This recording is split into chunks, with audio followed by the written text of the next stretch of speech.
Hi there, Laura here, the founder of Get Organized HQ, and I have found the secret to actually sticking with and keeping up with my budget, and it's a little bit shocking. It's probably not what most of us would naturally do. It's probably not what the experts tell us to do, but I'm going to tell you that it's totally working. It was an absolute game changer, and it has made my budgeting process so much simpler and easier such that I actually stick with it.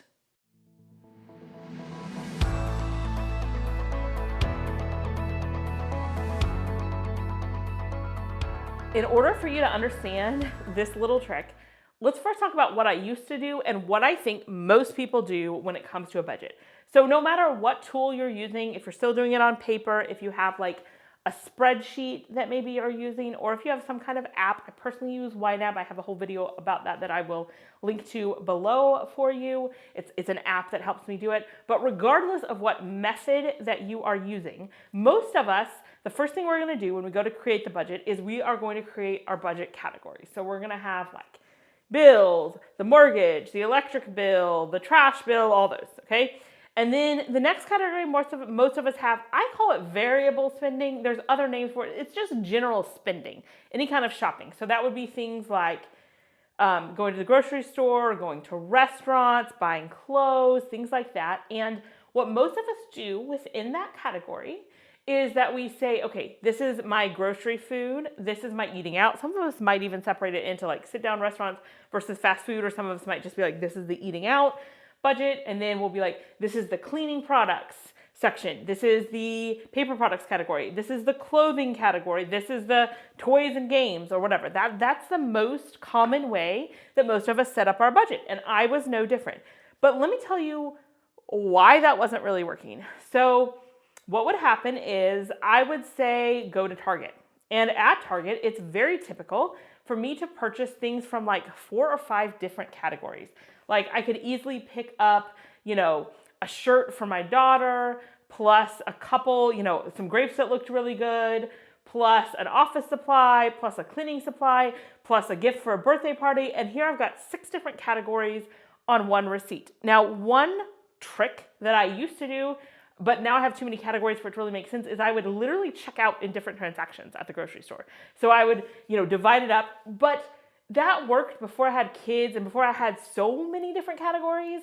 And once I was like easily doing 5 or 6, that's a little obnoxious to be like, okay, I've got the divider. This is my 1. No, this is number 2. No, this is number 3. This number, I just wouldn't do it. So that wasn't really working either. And I do the same thing. Amazon is another classic example of where it would take me forever to figure it out. Because let's face it, I buy a lot of stuff on Amazon. I mean, it's really quite shocking. And so one of the interesting things about the way that Amazon shopping works is that, let's say that I buy like 5 different items in one transaction. Sometimes that comes through as one transaction that I have to split up. Sometimes Amazon actually breaks that into different transactions. And then it's not just me shopping. My husband also shops and buys things at Amazon.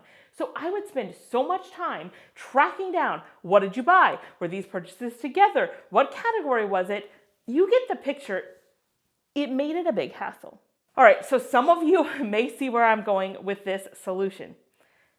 I stopped categorizing by what the item was, and instead I categorize my budget by the place I bought the thing.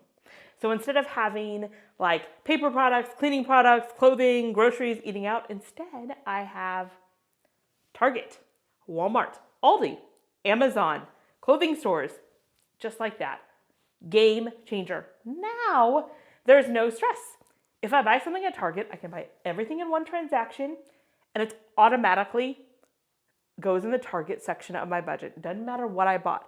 Also, because I use YNAB, and if you use a tool like that, it will automatically make category suggestions for me. So it knows if it's Target, it automatically puts Target on there, and I just click approve. I mean, it's even less clicks. It makes categorizing the transactions take like 1 to 2 minutes a day. I don't have to save receipts to worry about, how I'm gonna break it up. I don't have to get out the calculator and write down. I don't have to split any transactions. It's just, what's the store that I bought it at?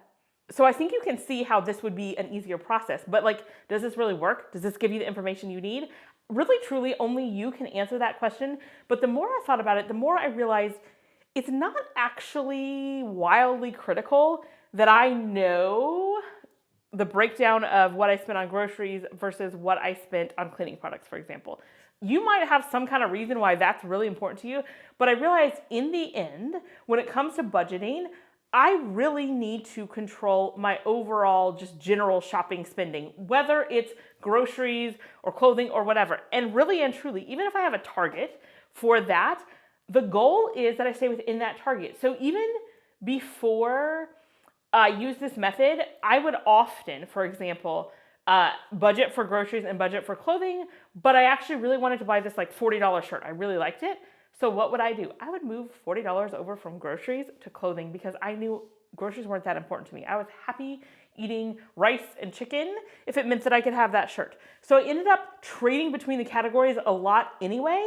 So this just makes it that much simpler. We're just looking at our general variable spending. I even saw a post in this Facebook group I'm in and I thought, well, this is not a terrible idea, where someone had simplified it even further. And I think they had like bills, savings, and then they just had one envelope or category for general spending all together.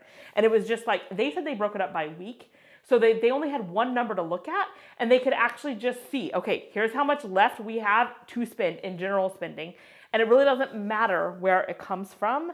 So again, if you're struggling, I would say simplify. Fewer categories can be a lot easier. And I mean, truly, yes, it would be kind of nice to know sometimes how much you actually spend on cleaning products versus groceries versus clothing, but it wouldn't be nice enough to make it harder for me to categorize transactions and therefore give up. I will also mention that for my categories at the major stores that I shop at, I have one individual, I call them envelopes. I don't know if that's technically what they're called in my digital tool, but I have one individual envelope for each store. So we have like Target, Walmart, Aldi, Meijer, and then I do lump sum together. So I have one category for clothing stores. So again, if I bought an article of clothing at Target, I'm not going to put it into clothing stores. But if I bought something specifically at a store that only sells clothing, like Old Navy or J. Crew or wherever, then that one will go into clothing stores and I put them all together. That way I don't have to have like 50 different individual envelopes. So I do group those together. I also group craft stores. So if I buy something at Hobby Lobby or Joann's, again, if I happen to buy myself a water to drink on the way out, I'm not worrying about that. That's still going into craft stores. I probably wouldn't have spent that money if I hadn't gone into the craft store. So I put that together. I also put makeup stores like Ulta and Sephora together. I put home decor stores like Kirkland's and Home Goods together. So you can do some of that. But again, it needs to be really clear by the store. And my program will still automatically, every time I make a purchase at Kirkland's, it knows to categorize it as home decor stores, and I just click approve. It makes it so fast and easy. So I do group things like that. But again, I go by store. And then, this is a little bit controversial in the budgeting world out there. I do have a category. I don't like calling them miscellaneous. I call it other. So I do have a category for other stores. So if there is a store that does not fit into any of the categories, it goes right into other. Now, sometimes I just want it to go into other. I'm like, seriously, I will never make a purchase at this store again. It's a very unique category. It's not even worth the time to make it its own category. If it's something that I think will be happening repeatedly, I will make a category because it's ideal not to have too much in other because you don't really know where that's going.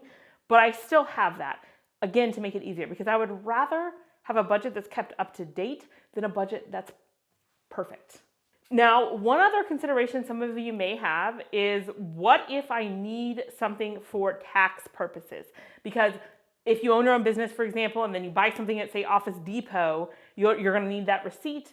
You're going to need to know that you bought it. When it is for tax purposes, the first rule is to keep your personal and business separate. So I would do a separate transaction. I will never mix personal and business because that is just not good, and that simplifies it. So anytime that I buy something for the business, it is in a separate receipt with the business credit card or debit card, and that isn't even showing up in my personal budget. It's showing up in QuickBooks on my business budget. But I would encourage you, if you are buying for something where you do need a separate receipt for tax purposes, that is a time where I would do this thing where I separate it out into multiple purchases. But again, I don't have like 5 of them. I'm not separating it out because it's like clothing versus groceries and stuff. I'm separating it out because I really do need to pay for it with a different method. So in addition to simplifying my categories, another thing that I have done to help me keep up with my budget is to find the tool that works best for me. And I would encourage you to do the same. So if you're using a tool and it's not working, like let's say that you still have a ledger with pencil and paper, maybe you could upgrade to like a spreadsheet or an app that's going to make it easier for you. But maybe that doesn't work for you. Maybe you are a pencil and paper person, and especially if you don't have 50 million transactions a month, that might be totally doable for you, but you need to find the one that works for you. And I have 2 recommendations for you. Number 1, if you are a person who wants to be able to type it in a spreadsheet yourself, we have a Smart Money Manager tool that I think is amazing that allows you to track by typing your budget and your expenses into a Google Sheet. So if you're someone who likes to do that, now you will have to enter your own receipts, but I know some of you like to do that for a lot of reasons. Some people find that it helps them keep track of it better and just pay more attention. And also, if you have security concerns about using an app. So I'll put the link to that down below if you're interested in checking that out. In addition to that, what I personally use is an app called YNAB. It stands for You Need a Budget. And basically it hooks up to my bank accounts and my credit cards. So every transaction comes in automatically. And all I have to do is categorize it. Or if I've already categorized it and it thinks it knows, I just click approve. So it makes it very easy. So if you're interested in an app-based solution, I love that one. And I have a whole video that kind of gives you an overview on how I use it. So I'll put the link to that down below as well if you're interested in that solution.